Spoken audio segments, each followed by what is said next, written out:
Chapter 5, The Tea Leaves. The post box was at the top end of the village, not much more than 100 yards from Janie's front gate.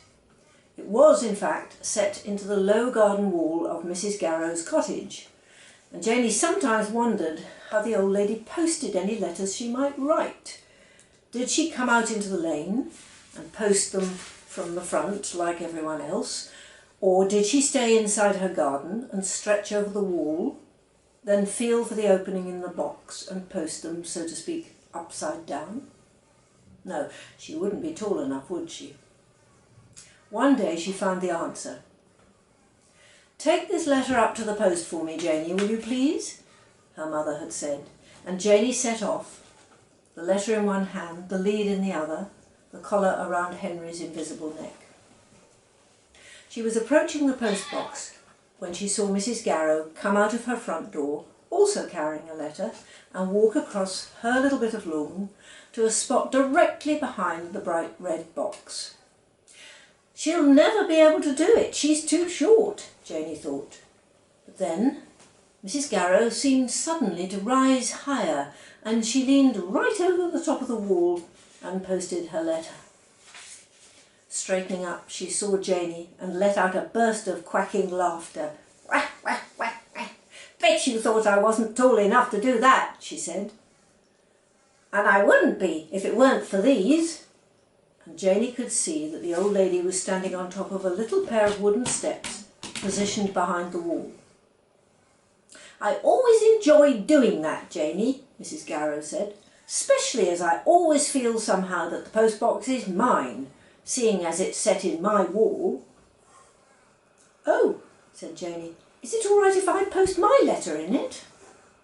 "Course it is," cried Mrs Garrow with another volley of quacks. Whack, whack, whack. "Though I'm surprised to see you carrying it." "What do you mean?" Janie asked. "Well, I'd have thought that great animal of yours would be carrying it for you in his mouth. Some dogs do, you know. My, he's a size, isn't he? What's his name?" "Henry," said Janie. "Well, I never," said Mrs Garrow. "Do you know what, Janie? That was my late husband's name." "Oh," said Janie, "I'm sorry," she added. "No need to be sorry, dear," said Mrs Garrow. "He's been dead and gone these 20 years, though never a day passes when I don't think of him. And you know what? There's a lot in common between your Henry and mine." "How do you mean?" Janie said. "Well, my Henry was a great big chap too. He didn't need a stepladder to post a letter. And another thing, he was quiet, just like your dog. He doesn't bark much, does he?" "No," Janie said. "Saw one just like him on the telly a couple of weeks ago," Mrs Garrow said. "Some big dog show it was." "Crufts," said Janie. "We went there." "Did you take Henry?" "No, but there was a dog there just exactly like him, and he won the prize for best of breed. Another Harlequin Great Dane he was." "A Harlequin Great Dane, eh?" said Mrs Garrow, and she looked down from her perch at the dangling collar and nodded. "I see," she said. "And Daddy says I can have a real one. I mean another one, but only on one condition." "And what's that?" "I have to have £500. "That's a lot of money." "It's a fortune." Mrs Garrow looked down at Janie and her invisible dog, and her wrinkled face creased some more into a smile. "Talking of fortunes, Janie," she said, "how would you like me to tell yours?" "Oh, could you? Oh, yes, please," said Janie.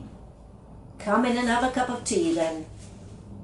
"I'd better ask Mum," said Janie. "You do that," said Mrs Garrow. "I've got some nice cake." When Janie returned, permission granted, Mrs Garrow called from her front door. "Come on in." "What about Henry?" Janie said. "He'd better stay in the garden," Mrs Garrow said. "My old black cat doesn't like dogs." "All right," said Janie, and she came in through the gate and dropped the collar and lead on the lawn.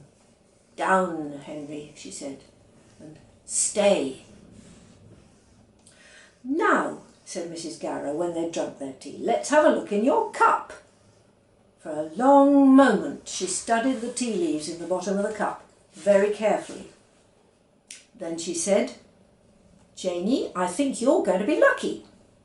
Why, what can you see? Janie asked.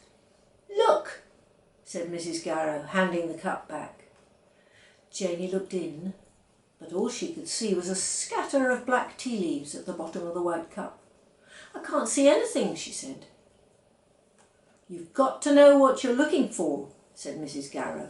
There's a shape there, all right. A great big shape it is, no doubt about it. And what's more, it's black and white. A Harlequin Great Dane, cried Janie. Is that what it is? Mrs Garrow smiled her crinkly smile. I shouldn't be surprised, she said. And now you'd best get off home. Out on the lawn, Janie picked up the end of the lead. Heel, Henry, she said. And thank you for the tea, Mrs Garrow. I hope the tea leaves were right. Talking of leaves, said Mrs Garrow, the lawn's covered in them. I'd better sweep them up. Bye-bye, Janie dear. Goodbye, Janie said. For a moment she stood in the lane, by the post box, looking over the low wall. On the lawn, old Mrs Garrow was sweeping away with a long broomstick of birch twigs, watched by her black cat.